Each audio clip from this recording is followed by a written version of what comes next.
Parenting Shrink Wrapped. We're so happy you're here. This is Sam, and I'm here with Melissa, and we're talking today with a licensed psychologist, Katie Lawless. And I particularly am excited for this conversation because Katie is a psychologist specializing in chronic illness, among other things, also ADHD.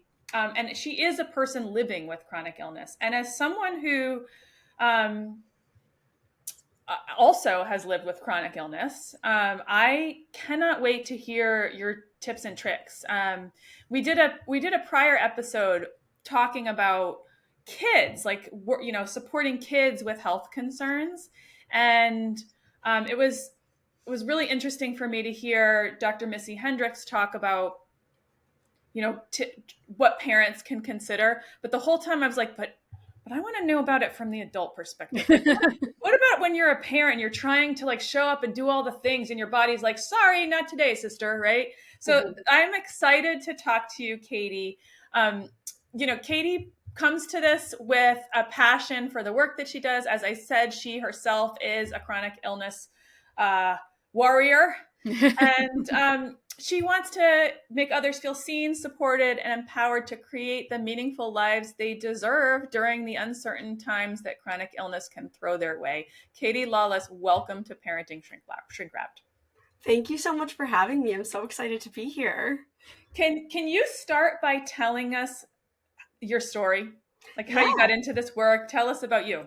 Of course. So when I was born, I had a lot of health issues, and through quite the journey for my poor parents, a couple months later, I was diagnosed with cystic fibrosis. So this is a genetic illness, it's recessive, and there's no cure for it. So I was diagnosed at a really young age, and obviously that really shaped how my life went. And it's a progressive illness, so, it's changed a lot, but also medications have changed a lot as I've gotten older, especially in recent years. There's been some new medications that have really changed the landscape in a really positive way. And that being said, that comes with its own, stressors and different sort of like shifts existentially. But growing up with a chronic illness really just shaped, who I am. And one of the main things that, back then wasn't talked about a lot was mental health. And I was always hoping, that no one would know that I had any mental health issues related to this. I wanted to be like, all right, there's enough with the chronic illness. No one needs to know about this stuff. And that's actually what really sparked my interest in health psychology was how can we get services to kids, adults with chronic illness, and how can we make that more normalized to talk about in that population? Can I ask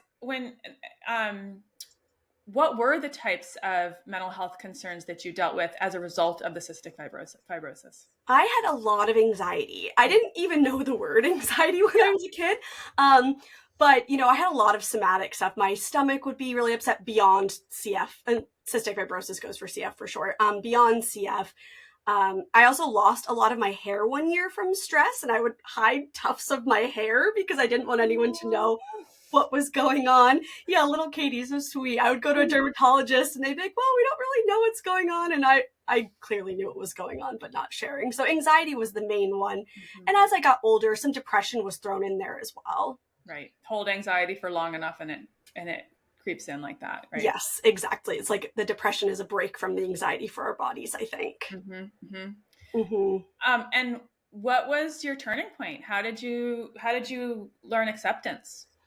I think a big piece of this was a teacher I had in 5th grade. I love her, Mrs. Dubé. I will give her a shout out whenever, wherever. I'm all for shouting out awesome teachers. Yay for Mrs. Dubé. Yes, Beth Dubé, you are MVP. She was great because she had me talk about CF more openly. That year I'd had a pretty hard year. I had to go to the hospital a few times, and I just felt very different from my peers. And that was the year my hair was falling out. So someone would pull on it at recess and I'd be like mortified. Yeah, it was a big year for me. And Mrs. Dubé made it better because she had me sort of like own it in a really, empowering way. She had me go classroom to classroom, give a talk about CF, raise money for CF. And that's really when I realized like, this is something I can share with people. This is something my friends had always been supportive, but didn't really fully know all that was going on. And so that was the shift for me, was having a teacher be like, all right, let's do something with this. And it changed everything. I'm teary Well, because of this that. is amazing. And other kids that don't struggle with a chronic illness probably didn't have any clue, because looking at you, you probably looked 100% perfectly normal and they just saw a classmate. Exactly. A classmate that sometimes missed school or had to go to the nurse's office before meals, but it was like sort of not secret, but it wasn't really announced. And so I do think that, yeah, it really changed it for me, because I grew up in a small town. So I was with the same people mainly from K through 12. So having that for the rest of my schooling in my town made a big difference. So, how did you end up finding health psychology? Because, I mean, lots of people major in undergrad in psychology, but health Mhm. psychology is actually like kind of like a niche area of psychology. Yes. So, how did you end up learning that this was like actually like a career you could pursue? Yeah, that's a great question. I always wanted to do something related to psychology since I was, I think, like fourth grade. I got a friend of mine had other things going on and got to bring a friend to therapy one day, and I was the friend. So I don't know if that was the best decision in the world, but it gave me the intro to it. I was like, I want to help people like that, and so I had always known I wanted to pursue psychology for whatever reason, and then in undergrad, as I was looking into grad programs for clinical psychology, I'd known that, again, there was this gap for me growing up in therapists, social workers, the people integrated in the teams that really understood what I was going through specifically with CF and mental health.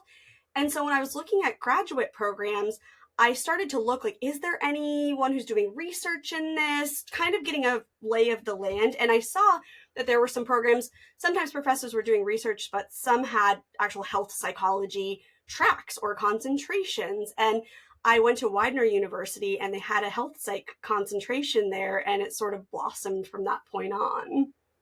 Awesome. Awesome. Well, I cannot wait for this conversation. I cannot wait. So, when you think about, our audience are parents, Mhm. and like we're talking about, and they're parents of kids of all ages, and they're also not all American. Like that's like we've got people listening all over the globe. What are some things that you want to say to start? I mean, this is just a beginning, to say to parents who have chronic illness and who are doing the best they can and trying to show up and raise amazing kids who maybe don't have chronic illness, who live at a faster pace than they do, for example. Yes, yeah. Well, I think you've already said it, right? Is like, you're doing your best, and there's so many ways to show up as a good parent, and the flexibility in what it means to be a good parent and a good parent for your child specifically. It's so important to acknowledge that flexibility and think about what matters to you the most in parenting. What does your kid need the most, and what are all the ways that that can happen?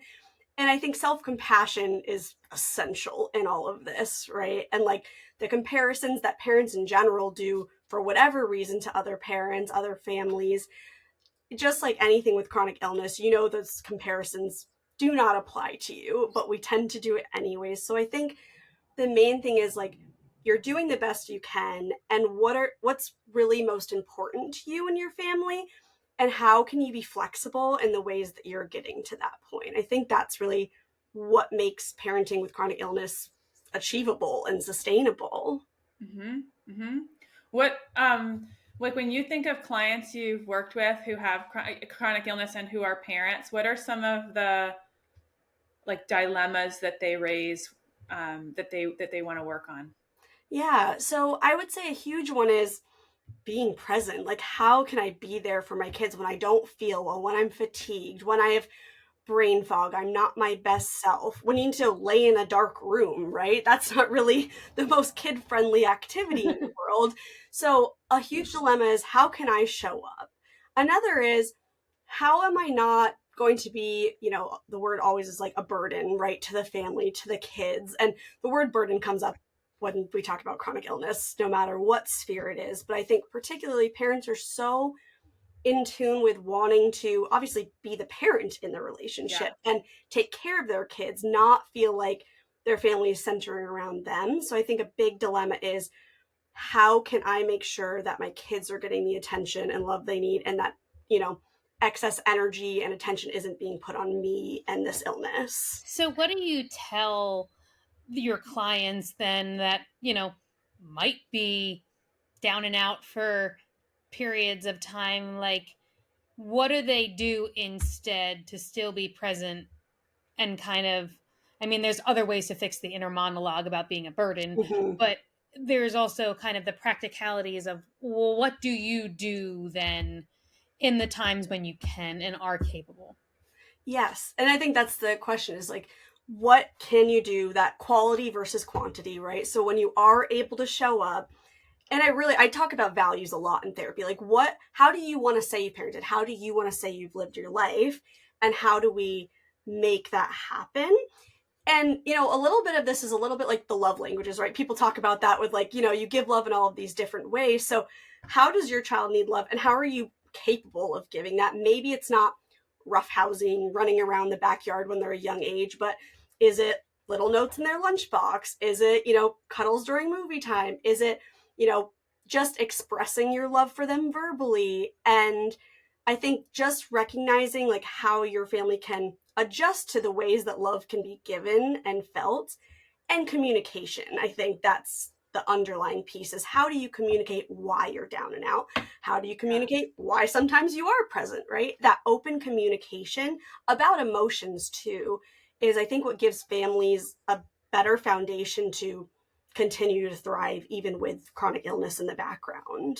So, I said this in a previous episode, but in 2014, I had a pretty nasty concussion. And then there was all this fallout that happened afterwards, including like non-recovery from the concussion. Mm-hmm. And still to this day, I deal with the aftermath of it. But one of the things that became clear more recently was, I think that I was also dealing with Lyme disease that came out of the woodwork. Like the concussion kind of rattled my system. And so some of the like the weird nerve pain and my facial droop and my intense fatigue and all of these things that I was like, this is all post-concussive syndrome. Like, and also there was no like syndrome that I could point to with a name for what I was dealing with. So I was doing all of this like searching for like, and spending gobs of money on trying to find the answers for what the hell is wrong with me. Yeah. So all of this was happening while I was working full time, and my kids were, 10 and 8 when that happened, I think.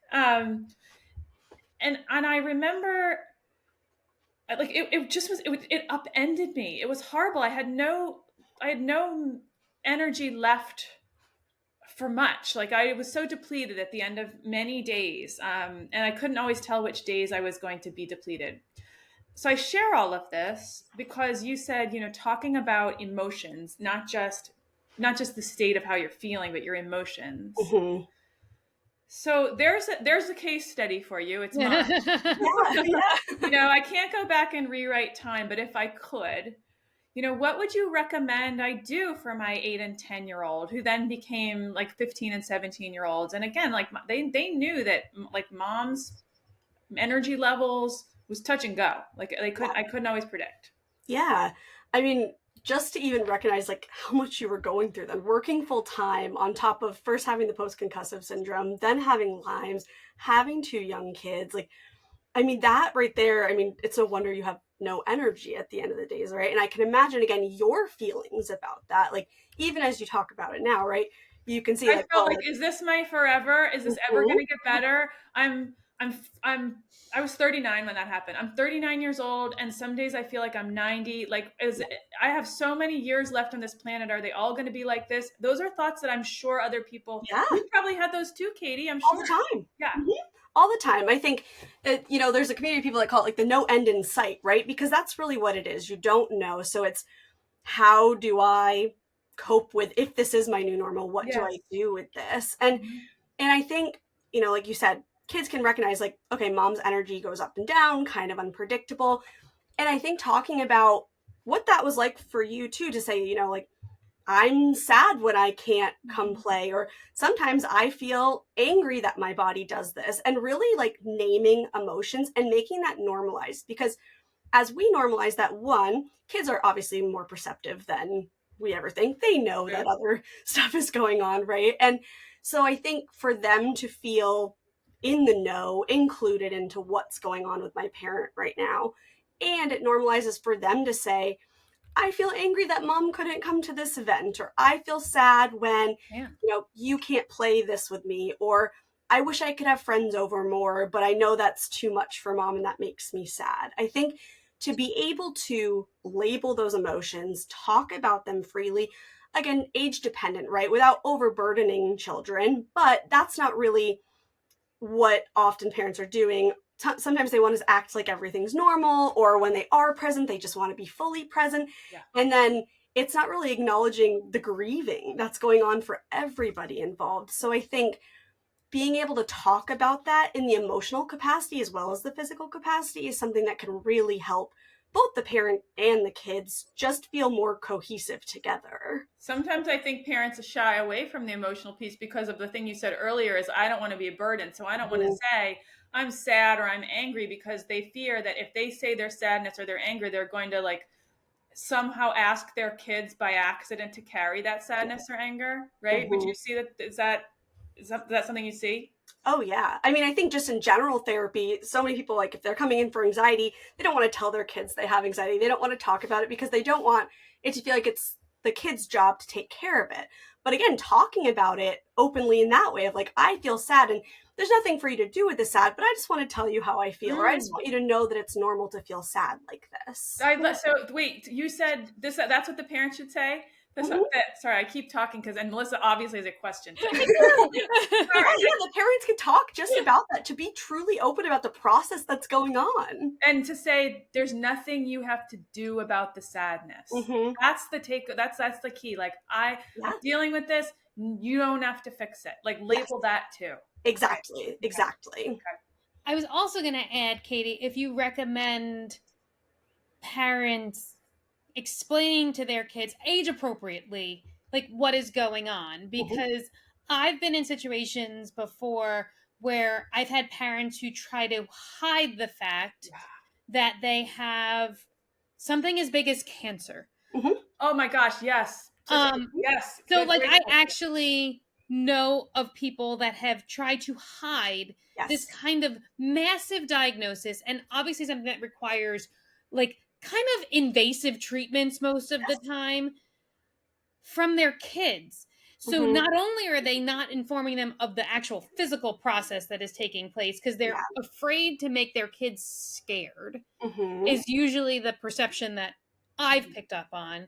But then they're going on this emotional roller coaster for themselves and expected to still parent the same way. I don't think that works. It's not possible, right? And I think to have so much compassion for how hard is it to get this diagnosis, to try to process it yourself while you're not feeling well, then thinking about how do I tell these sweet, innocent kids what's going on, and to kind of tell them about hardships in the world that I don't want them to know about. Like it requires a lot of processing on the adult's end. And, as a therapist, of course, I'm going to say this, but I think oftentimes like being in therapy or having some kind of support that you're processing your own health in, diagnoses, what it might be like to talk to your kids about this, and having your kids have a support system, whether it's therapy, whether it's just a peer group of other people that have parents that are going through this.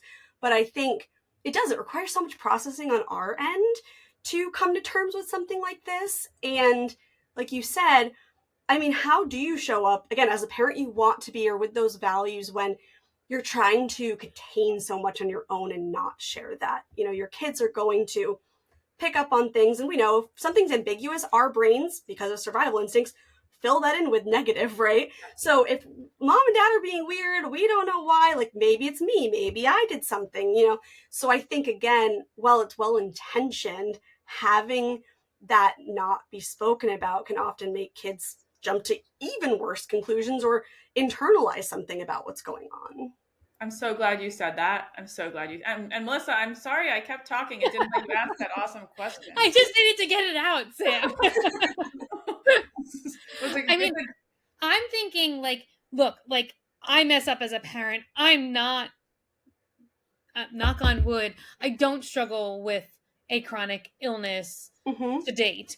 And you know, there are days where I struggle with parenting my own children, despite lots of training, obviously, also in the space. Yeah. And there's this added layer then on top of it if you're not feeling well. I mean, I think like I don't even show up as well if I have like a cold. Yep. Like I'm cranky because like I don't feel great. Like, and it's hard to show up even with just something simple like that. So I think this is applicable to all parents, even if you don't struggle with a chronic illness, that like sometimes it's hard to show up because of what's going on with yourself. Of course. Yeah, like you're humans too. We're all humans. We have our own stuff, and that is going to impact how we show up. Katie, you mentioned self-compassion earlier, and I hear something that first of all, I think that's hard to come by, particularly in like in a individualistic society, like, success means achievement. Yep.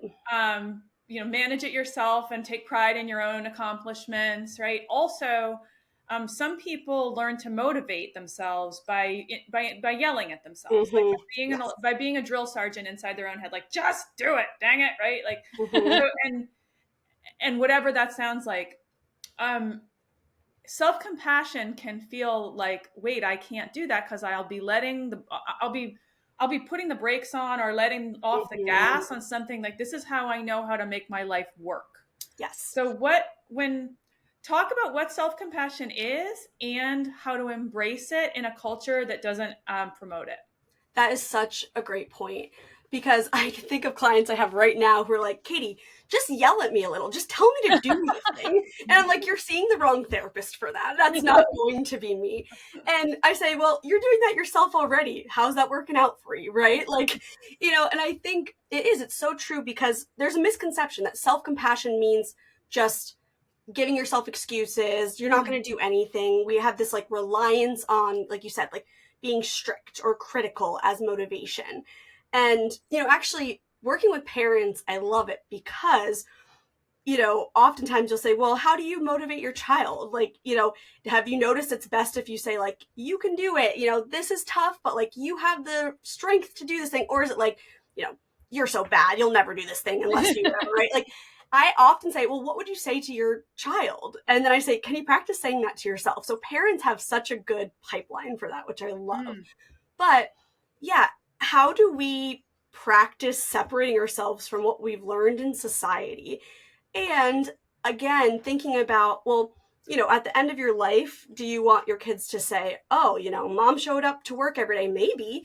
Or was it, mom saw this many clients today, and or do you want her to say like, okay, here's how my mom showed up, and, she was excited to see me and she cheered me on. And so oftentimes the productivity piece of this is something where I say like, it's like a should feeling versus what you truly want.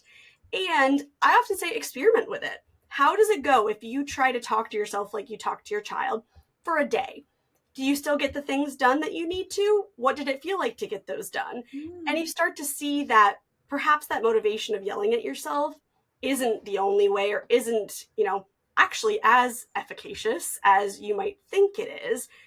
And I say too, I believe that we can't get rid of thoughts. Like, that's not an option. So how do we just observe those ones that are a little bit critical and try to add in some different ones and see how that feels? But I really firmly believe chronic illness and parenting both require some self-compassion, because because again, I use this example a lot too, but like if you go downstairs and let's say you're harsh with your kid, and then you go back upstairs and you're like, oh, why did I do that? I'm such a bad mom. I can't believe I did that. Like, does that make you more likely to be able to go downstairs and apologize and repair and like have a nice dinner together? Or do you go down either self-defeating or kind of grumpy still, or just feeling on edge? Whereas if you went upstairs and you're like, all right, not my best moment, I need to apologize for that, I want to do better next time, and I can recognize that I am just not feeling well today. And for those of you who have listened to other episodes, this idea of repair is going to keep coming up. Yes.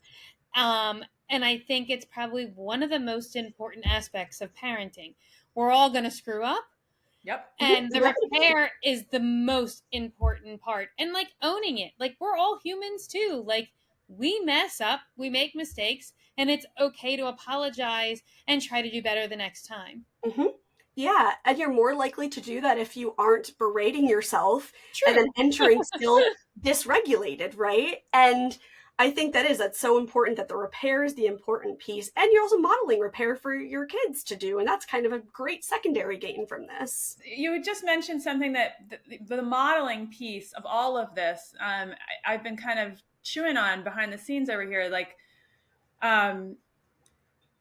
one of the things that I think parents dealing with chronic illness deal with is what you said before. Like, I'm not doing all that I can conceive of on behalf of my children or in the parenting role. But if I'm parenting from a place of my highest values, whatever steps I am able to take are at least in alignment with what I want for my family and for myself and my kids. And if you can bring self-compassion out loud to the table, you're going to raise kids who don't use the drill sergeant to motivate themselves down the road. Like, they're going to be people who are like, let me just try this. Like, it's okay for me to make a mistake. Or they're not going to be sloths. What you're saying is self-compassion is not stop striving. No, not at all. It's just, you don't have to beat yourself up for it. And it's not really helpful.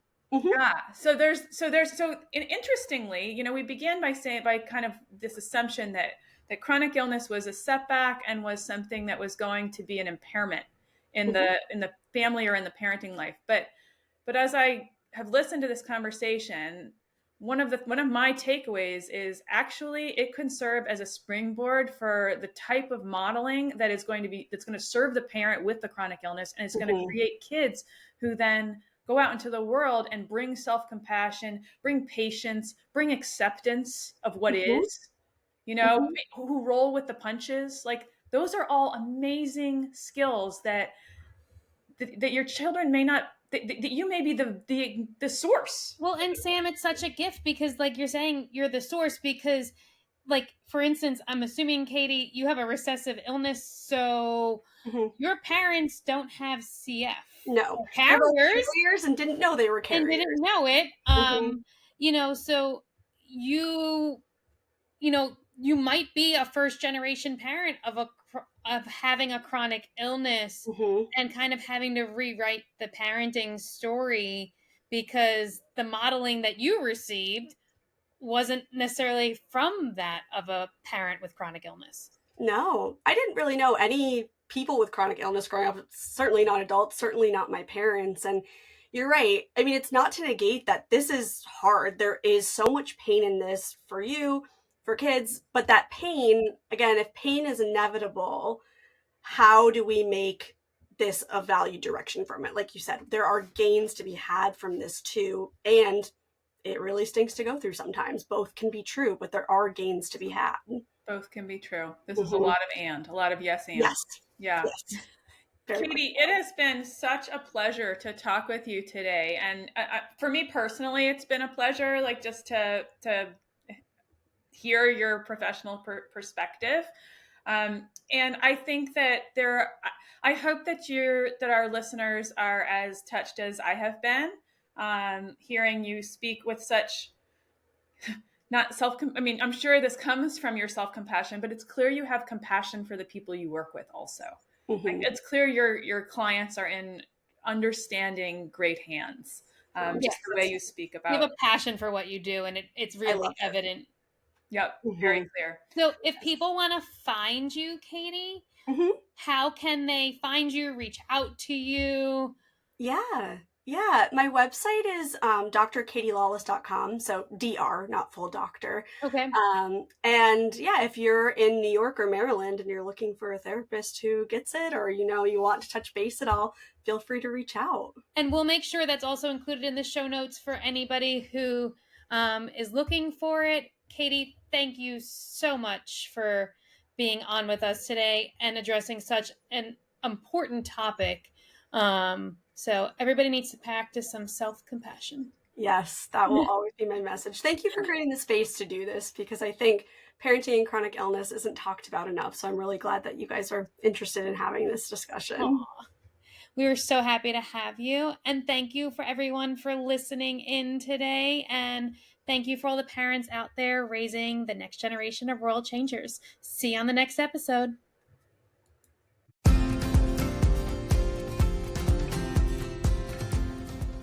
Thanks for joining us on this wild ride called parenthood here at Parenting Shrink Wrapped. We hope today's episode gave you some useful tools and maybe even a few laughs to help you navigate the twists and turns of raising teens and kids. Remember, parenting is a journey, not a destination. And no matter where you are on the road, we're here to help you stay on course. Whether it's monumental meltdowns, teenage turmoil, or just the everyday chaos, you don't have to travel this path alone. So until next time, keep your seatbelt fastened, your sense of humor intact, and your eyes on the road. We'll be back soon with more compassionate conversations and practical strategies to support you and your family. Don't forget to subscribe to Parenting Shrink Wrapped wherever you get your podcasts so you never miss an episode. And if you've enjoyed today's show, we'd love it if you'd leave us a review and share it with a friend. If you have suggestions for topics you'd like to see us cover in the future, feel free to send us an email at parentingshrinkwrapped@gmail.com. Until we meet again, take care and enjoy the ride.